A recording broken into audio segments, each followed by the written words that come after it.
பசுபதி நாயனார். ருத்ர பசுபதி நாயனார் 63 நாயன்மார்கள்ல ஒருவர். அவர் எங்கு பிறந்தார், எங்கு முக்தி அடைந்தார், அவர் செய்த தொண்டுகள் என்ன, இவற்றை பத்தி நம்ம இன்னைக்கு பார்ப்போம். ருத்ர பசுபதி நாயனார் திருத்தலையூரில் அந்தணர் குலத்தில் பிறந்தார். இவர் சிவபெருமானது திருவடிகளில் நிறைந்த அன்பினையே பெருஞ்செல்வமாக கொண்டிருந்தார்.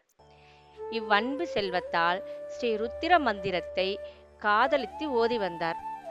திரு உத்திரம் என்பது 101 வரிகளை உடையது.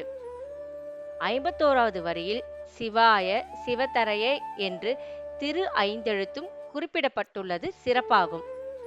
சிவ பஞ்சாட்சரம் வேதத்தின் இதயம் எனப்படும். இவ்வுத்திரத்தை ஓதியதால் ருத்திர பசுபதியார் என்று பெயர் பெற்றார்.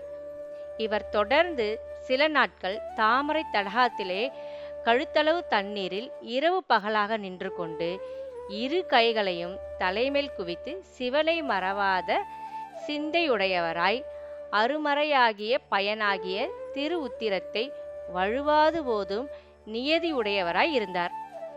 இவர் தம் அருந்தவ பெருமையையும் வேத மந்திர நியதியின் மிகுதியையும் விரும்பிய இறைவர் இந்நாயகருக்கு தீதில்லா சிவலோக வாழ்வினை அருளினார். இங்க இருக்க இறைவனோட பெயர் அருள்மிகு பாலேஸ்வரர் பசுபதிநாதர் திருக்கோவில். குலம் அந்தணர். பூசை நாள் புரட்டாசி மாதம் அஸ்வினி நட்சத்திரம். அவதாரத்தலம் தலையூர். முக்தி தலம் தலையூர். இந்த கோவிலோட சிறப்பு என்னன்னா, சிவபெருமானை நோக்கி தவம் புரிந்த ராவணனுக்கு கடும் தவத்திற்கு பிறகு சிவபெருமான் தனது நெற்றிக்கண்ணை திறந்து காட்சி அளித்தது இந்த கோயிலில்தான். இது தேவார வைப்பு தலமாகும்.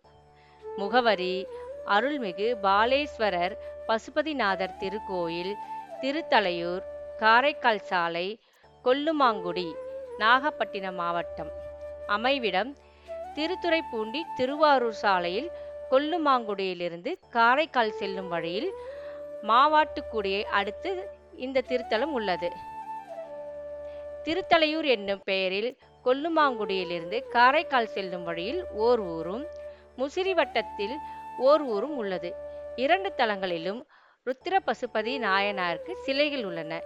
2 தலங்களிலும் பசுபதி நாயனாரின் குரு பூசை சிறப்பாக நடைபெறுவது வழக்கம்.